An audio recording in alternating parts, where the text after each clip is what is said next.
Migraine یا درد شقیقہ اس میں بھی یہ مددگار ہے، اور بالوں کے لیے بہت اچھا ہے، مردہ بالوں میں ایک نئی زندگی لاتا ہے. یعنی اس کو اگر آپ ایک مٹھی انگور بھی کچھ عرصہ مسلسل کھائیں روزانہ، تو یہ آہستہ آہستہ آپ کے بالوں میں ایک نئی چمک پیدا ہونا شروع ہو جائے گی.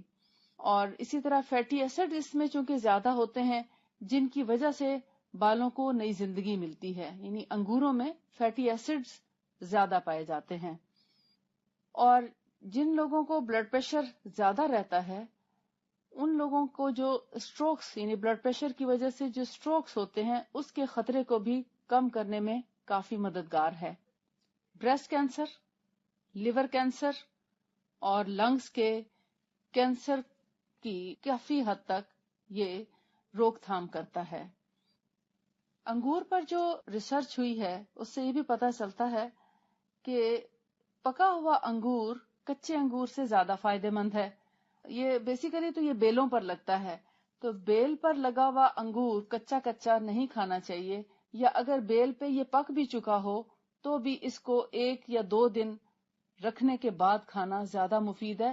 کیونکہ جب بھی اس کو بیل سے اتارا جائے تو یہ جتنا بھی پکا ہوا کیوں نہ ہو، فوری طور پر کھانے سے اس کے اندر ترشی آتی ہے، اور اس ترشی کی وجہ سے گلا خراب ہو سکتا ہے یا دانت کھٹے ہو سکتے ہیں. تو رسول اللہ صلی اللہ علیہ وآلہ وسلم کے پاس اگر تازہ انگور پیش کیے جاتے تو آپ ان کو فوری طور پر نہیں کھاتے تھے، بلکہ ان کو 1-2 دن رکھنے کے بعد کھایا کرتے تھے. اس سے انگور کی مٹھاس میں اور زیادہ اضافہ ہو جاتا ہے، اور وہ انگور ہمارے جسم کے لیے زیادہ فائدہ مند ہے.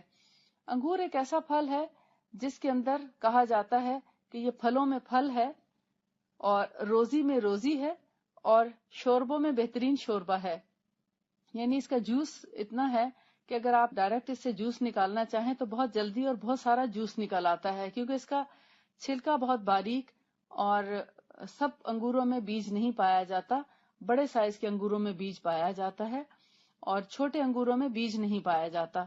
اس کا جوس بھی بہت اچھا ہے، لیکن اکثر جوس پینا اتنے فائدہ مند نہیں رہتا. جوس کبھی کبھار پینا چاہیے، لیکن پھل کو خود چبا کے کھانے میں ایک الگ حکمت ہے کہ اس سے ہمارا لعاب دہن اس کے اندر شامل ہوتا ہے. ہم اس کو آہستہ آہستہ کھاتے ہیں، کم کھایا جاتا ہے. جوس پینے کی وجہ سے ایک چیز ہمارے اندر بہت زیادہ مقدار میں چلی جاتی ہے، اور اس سے ہمارا شوگر لیول بڑھ جاتا ہے، جس سے ذیابیطس کے مرض کا خطرہ رہتا ہے.